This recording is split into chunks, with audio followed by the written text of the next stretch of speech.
Magandang umaga po. Narito na po ang magiging lagay ng panahon ngayong araw ng Lunes, March 10, 2025.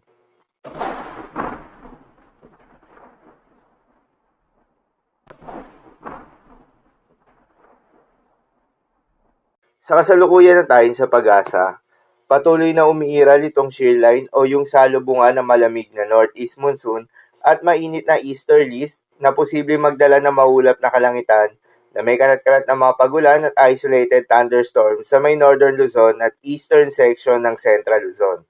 Northeast monsoon naman o hanging amihan ang magdadala ng malamig pa rin na panahon, maulap na kalangitan na may kasama mga pag-ulan sa may extreme northern Luzon.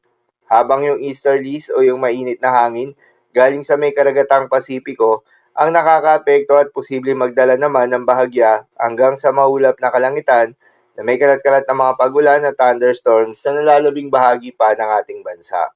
Magandang balita naman dahil ayon sa Pag-asa ay wala pa rin tayong binabantayan na low pressure area o bagyo sa loob o malapit sa Philippine Area of Responsibility na maring makaapekto sa ating bansa hanggang sa susunod na 5 araw.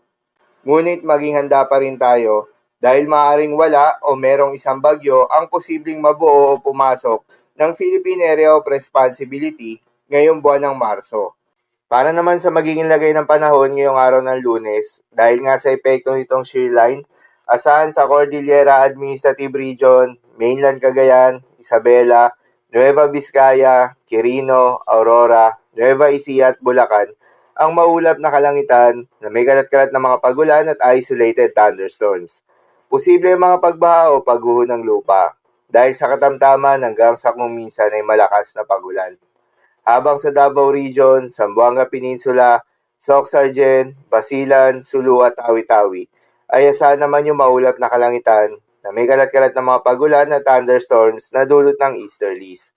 Posible rin ang mga pagbaha o pagguho ng lupa dahil sa katamtaman hanggang sa kung minsan ay malakas na pagulan.